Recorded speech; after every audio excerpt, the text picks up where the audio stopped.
set your children up for success, and you as well. You have to realize that they have to be taught. Now, I want you to think about something, okay? When we look at our kids' room and it's a disaster, we might say, oh my God, you're such a mess. But if your kid sat down at a piano and sounded really bad, we wouldn't say to them, oh my God, you're so unmusical. No, it's unfair. They've never learned. Please look at it that way, okay?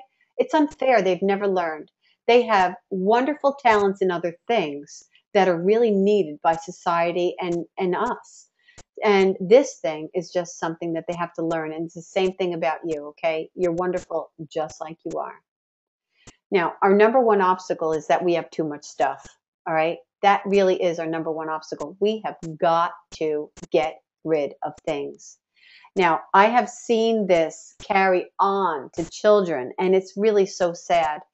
We have to teach them that things are not as important as people, that things really don't matter at all. We can lose everything that we have, and as long as we are alive, that's all that really matters. Now, I'm not saying that we don't like our things or want our things, but we can't put things in a position where they're so important that it actually screws up our life, where we can't have company over, where we don't feel comfortable in our own house. So many people have told me I haven't slept, wait, no joke, I haven't slept in my bed in 10 years.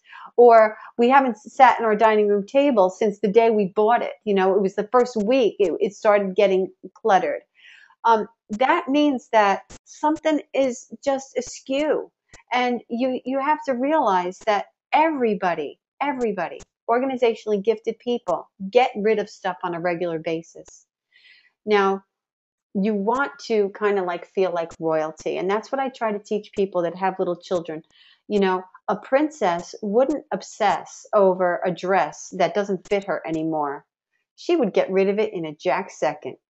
Because a princess realizes that there's more than that where that came from. This doesn't fit me anymore. It's not that great. It's done. Give it to somebody that wants it.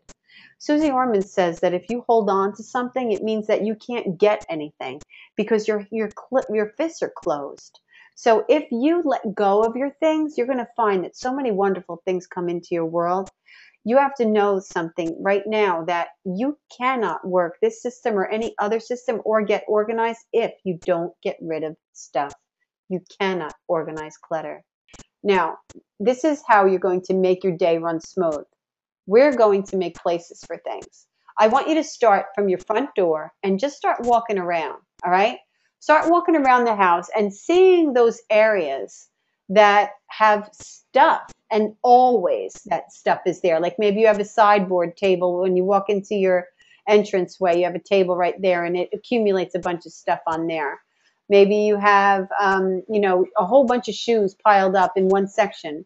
Maybe there's a lot of papers somewhere. You have a lot of papers always in this one particular area, or some sporting goods, or what about like when the kids come home from school and all their stuff gets dumped? It's just getting an accordion file and putting a specific folder in for each child and telling them, when you come home, anything you need me to see, it goes in here. And then keep it on a counter in your kitchen or in a cabinet in your kitchen, or if you have a garage that they walk through, keep it out there. Wherever it is that you can keep it, tell them, this is your responsibility. If you need me to see some papers or you need me to do something, this is where it goes. And then what you do is, if you get things from, say, cheering or soccer or baseball or anything, it also goes in there. Because this isn't something that the kids go through. It's something you go through. So you have a file for each child, and anything that you get, like their physical from, they have to do a physical for volleyball or something, and that goes in there. So if you need to have something filled out for something, Girl Scouts, Girl Scout cookies, some things that they came home from for fundraising or anything like that, it goes in their file. And then this way, you're not running around searching for things. You know exactly where they are. One thing that is just amazing are hooks. Hooks, I love hooks. Hooks, I'm addicted to them. I got them all over the place. Every kid should have their own hook for their book bag. What I did was I had one hook per child and then a basket underneath it. so they could take their shoes off. Now the hook that I had a double hook, so they could put their coat on it, their book bag on it, and their shoes went in the basket underneath it. So, and this way they know where their shoes are, you know, put your shoes on. I can't find them. No, that won't happen when there's a place for something. You know, get a hook for your keys. If you have that table that I talked about before, look on it and say, okay, what's on here? There's sunglasses on here. There's keys on here. There's mail on here. What else is on there? You know, think about what is on. There's change. I have a bunch of change on there. It's something that you have on this on a sideboard. Now, what you have to do is you ask yourself, what can I do to make this orderly? So you can put a hook right. That's where you walk in. That's where your keys get dropped. Put a hook right there somewhere. That's where your keys go. Your sunglasses, your glasses, your iPod, stuff goes, you know, gets dumped right there. Get another little decorative basket or a decorative bowl. It goes in there. You have mail that's always dumped there. Get a decorative box, a little decorative wicker box maybe with a hinge. Put it there, and that goes in there. I call it controlled stash and dash is what I call it. Okay. Now the reason that I have this picture of Lassie and his mom there and Timmy is because years and years ago, I was not pregnant with my son Joseph yet, so I hadn't gone on my journey to order. I was in a brand new apartment, and it wasn't a disaster at this point at all. It was, you know, very sparse. I didn't have many things, but you know, it wasn't perfect at all, and people couldn't drop by unannounced.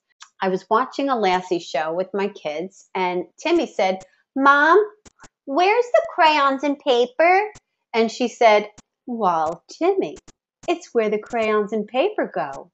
And you would have thought that an anvil jumped on my head. I was like, oh, what a concept.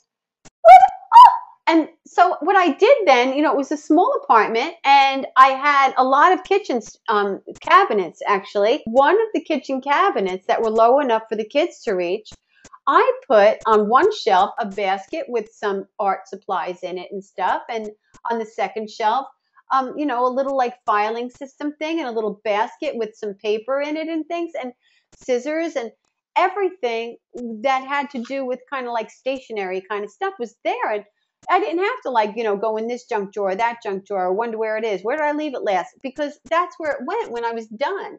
So that was like one of my first like realizations of creating a place for things. I didn't even know it existed. All right. Now I want to talk about why go clean your room doesn't work and what to stay instead. Now, why it doesn't work is because they see things just like we do, a whole lot of everything. You know, it's devastating to them. It's overwhelming. So what you say instead is go in your room and pick up 10 things and put them away. But actually be even more specific.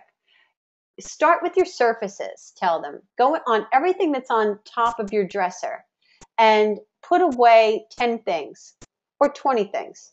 And then after they're done, come and talk to me when you're done. Then they come back and tell you. And then you say, okay, now go back in your room and everything that's garbage that you could find on the floor, I want you to throw out. And when you're done with that, come back over here. And then they will. Then you say, okay, now go in your room and everything that is clothes, all your clothes that you have laying around, if they're clean, I want you to put them away. And if they're dirty, I want you to put them in the hamper.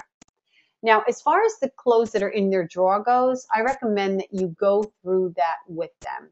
I have a video that where I talk about exactly how to do this completely. And so I would love to send it to you. If you email me and tell me you were on the webinar and you want the video of you know, how to talk to your kids from their rooms and what to do with them, with their clothes, then I'd love to. Their clothes, they probably have things in their drawers that are out of season. I'm sure they have stuff that doesn't fit in there. They probably don't even open their drawers. Maybe there's things in there that they won't wear, but you know, you insist that they keep because it's good. If they won't wear it, just let them get rid of it. Use a timer. And that is something that's such a big deal for them because, you know, when you tell them how many things to do something with, that's fine. They can do that and then come back to you. But if there's like a job, like say, go through your dresser, or I want you to go in your closet and, you know, take care of everything that's in your closet, well, that can be daunting. But if you say, I'm going to set this timer for 15 minutes. I want you to work in your closet for 15 minutes. Just put things away, throw things away, pick up stuff and hang it up, whatever it is that you got to do in your closet. Do it for 15 minutes. Then you also do that after you get done with how many things they should do things with.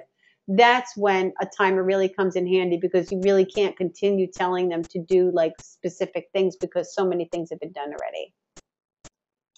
So now we're going to talk about the magic of routines, a plastic page protector, and a dry erase marker. And this is where you don't have to nag. It works for you and it works for them. Now, this is my daughter Emily's routine. And if you want this, I will send it to you, and then you can just tweak it to be your kids' routine. And I really recommend that you sit with them and do it. If you have children that are too young to read, then go to Google Images and pick things that are pictures of what it is you want them to do, like brush their teeth, a picture of a child brushing their teeth, wash their face, a picture of a child washing their face. Put them in the order that you want them to do them in and print it out. Then what you do is you put it on a dry erase, you put it in a page protector, one of those things that goes in a loose leaf book, and there's those plastic clear protectors. And you take a dry erase marker with a piece of Velcro and you stick it on, like, inside their closet door. If they don't have a closet door, then, just put it on their door, on the inside of their door. And because if you put it on your wall, when they pull it off, it could take the drywall off. So, you want to do this in a way that, that won't damage your stuff. So then as they're doing it, they're crossing off what they've done. So if they come to you and they say, Ma, can I do this? Or if you see them on the computer or something, instead of saying, did you do that? Or I want you to do this. Remember I told you, you just say, did you do your morning routine? No. Well, then you could do it after your morning routine. So then it doesn't look like they're being penalized for anything. They could have what they want. They just have to do it and have it when they're done with their responsibility. It really works beautifully. And they like it. I'll tell you what, even my daughter, who's 18 now, she does so much better when she stays to a routine, and she's happier. It really, and I've heard so many people talk about how their children's behavior changed. They were happier children because, they need order. They need to feel like, they have a little bit of a fence around them. Now, the last thing I want to suggest is to take 15 minutes a day, actually set the timer for 15 minutes, and go in an area of your house that would make you the most happy if something happened in there, if you could see a change in that room or in that space. If you have a closet that you would just love to get cleaned out and it would make you so glad. If you have an area of your house, even just a corner, if there's a spare room that has been driving you crazy because it's your dumping ground, or if it's your living area, okay? Any place in your room, in your house, that would make you the most happy to see something happen. I promise you that if you take 15 minutes a day and you set a timer and you just do stuff in there for 15 minutes, that you will be amazed at how much gets done. Now, if you're saying, okay, Kathy, I believe you. I do believe you that if I go into that room and I work 15 minutes a day, I'll see something happen. I trust you that you know what you're talking about. It's too overwhelming for me. If that's what you're saying to yourself, then I can tell you that I have a video that will help you walk through that so that you won't be overwhelmed and you'll know what to do, when to do it, and how to get it done. Email me, Kathy@thetidytutor.com, and say to me, I need one of your videos that will help me with my room that I want to work on 15 minutes a day, all right? You don't have to say exactly that, but make sure I understand what you want, okay? And I'll get the video to you, okay? I have 3 specific videos that will help with room overwhelm, but each one tackles a different circumstance, a different mess, okay? I hope you will consider this a gift from me because I really do sincerely care. And I would love to hear how this is working for you, because I can help you by giving you the help that you need. And you could help me by sharing this news with other people that This works. Nobody has to live in a mess anymore. My name is Kathy Roberts. I'm the Tidy Tutor. I hope you'll like this video and share it with a friend. And please don't forget to email me for what it is that you need.